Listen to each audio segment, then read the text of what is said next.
नहमदुहु व नुसल्ली अला रसूलिहिल करीम। मुअज़्ज़िज़ सामीन व नाज़रीन, अस्सलामु अलैकुम व रहमतुल्लाहि व बरकातुहू। दोस्तों, अमलियात और वज़ाइफ की वीडियोज़ का हमारा सिलसिला शुरू है और उसी सिलसिले की एक और वीडियो हम आपकी खिदमत में लाए हैं। दोस्तों, आज की वीडियो का उन्वान आपने थंबनेल के अंदर पढ़ लिया होगा। ये आज की वीडियो का उन्वान है, ख्वाब के अंदर बाद दफ़ा बंदे को गंदगी नज़र आती है। तो ये गंदगी का नज़र आना, बार बार नज़र आना, यानी एक बार बंदा ख्वाब में सोया हुआ है, गंदगी नज़र आई है, फिर बंदा दोबारा सोता है तो फिर नज़र आती है, या एक दिन छोड़ के दूसरे दिन नज़र आती है, या रोज़ाना बिला नागा एक दफ़ा नज़र आती है। तो ये गंदगी का नज़र आना, यानी ख्वाब के अंदर बाथरूम वगैरह इन चीज़ों का नज़र आना, तो अक्सर तौर पे ये जादू की अलामत होती है। इससे मुराद जादू ही होता है। लेकिन याद रखिए, ये कैदा कुल्ली नहीं है, कैदा अक्सरी है। ये नहीं है कि जिसको भी गंदगी नज़र आए तो उससे मतलब ये है कि उसके ऊपर जादू है, ये बात हरगिज़ नहीं है। तो ऐसे में जादू हम कोशिश करेंगे कि जादू जिन्नात की पहचान में, अलामात में हम और वीडियो लाएँ जिससे लोग मुस्तफ़ीद हों। लेकिन याद रखिए, हमने एक वीडियो मुस्तकिल तौर पे ऐसी अपलोड कर ली है जिसके अंदर बंदा खुद को पहचान सकता है कि मेरे ऊपर जादू है या जिन्नात है। उसका लिंक हम डिस्क्रिप्शन में ज़रूर देंगे। और बंदा मैंने उसके जादू और जिन्नात के लेबॉरेटरी टेस्ट के नाम से वो वीडियो अपलोड की है। और पानी का एक गिलास के ऊपर अमल करना है, थोड़ी सी देर के अंदर आप खुद ही अपने आप को जान सकेंगे, बग़ैर किसी रिएक्शन के, बग़ैर किसी आमिल के पास जाने के, घर बैठे आप अपने आप को चेक कर सकते हैं। तो चलते हैं आज की वीडियो के अंदर के मैंने जैसा कहा कि ख्वाब के अंदर गंदगी का नज़र आना ये जादू की अलामत होती है।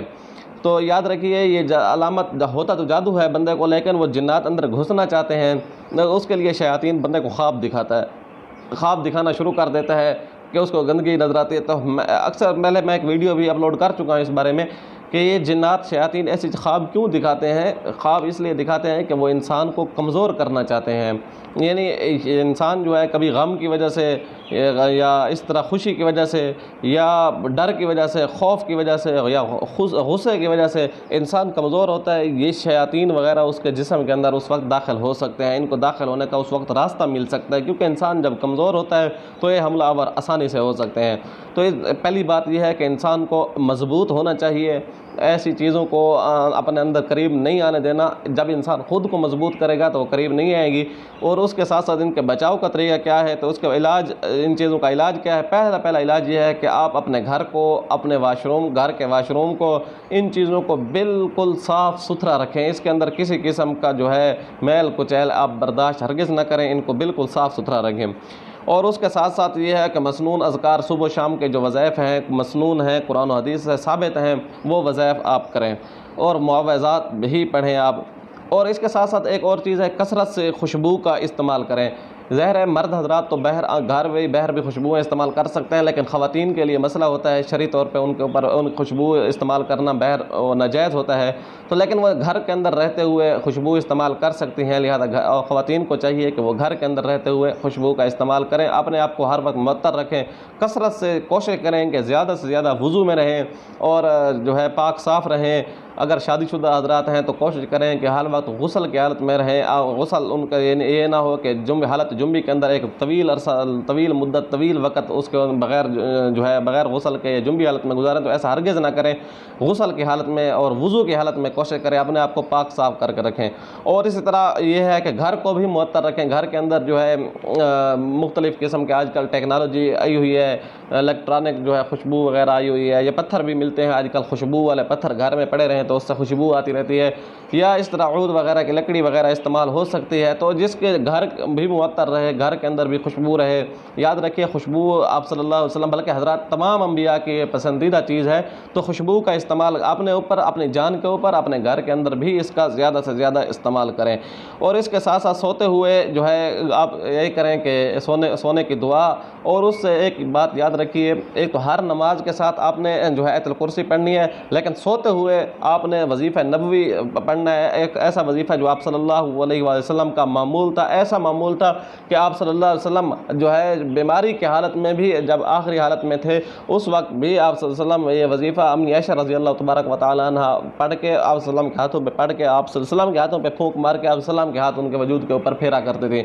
वो वजीफ़ा बड़ा बेहतरीन और मुजर्रब वजीफ़ा है। याद रखिए, जिसको आप सल्लल्लाहु अलैहि वसल्लम ने अपनी ज़िंदगी का मामूल बनाया।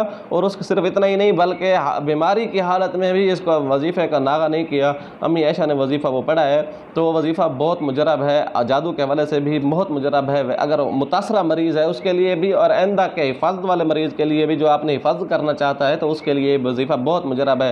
वो ये है कि सूरत फातिहा, आयतुल कुर्सी और जो है आखिरी कुल वगैरह इनको मिला लिया जाए, लेकिन हम इसमें इजाफा ये करते हैं कि सूरत फातिहा भी 3 बार पढ़ी जाए, आयतुल कुर्सी भी 3 बार पढ़ी जाए, और सूरत काफिरून, सूरत इखलास, सूरत फलक, सूरत नास ये भी 3-3 बार पढ़ के हाथों में हम थोड़ा इजाफे के साथ पढ़ते हैं। तो इसको जो है हाथों के साथ पढ़ के अपने फूंक मार के पूरे वजूद के ऊपर हाथों को फेर लिया जाए और फिर सो जाए। याद रखिए, जो बंदा हदीस शरीफ में है कि जो बंदा आयतुल कुर्सी पढ़ता है उससे ये होता है कि वो जादू जिन्नात से भी महफूज रह जाता है। और ये है कि आसमान से एक फ़रिश्ता आता है जो आयतुल कुर्सी पढ़ के होता है, आसमान से एक फ़रिश्ता आता है जो सारी रात उसकी निगरानी करता रहता है, उसकी सिक्योरिटी गार्ड के तौर पे उसके साथ खड़ा रहता है। तो हम इस यकीन से पढ़ें आयतुल कुर्सी कि हमारे साथ वो फ़रिश्ता आया हुआ है, वो हमारी हिफाजत कर रहा है, अल्लाह ताला की तरफ से भेजा हुआ है, तो वो हमारी निगरानी कर रहा है, हिफाजत कर रहा है।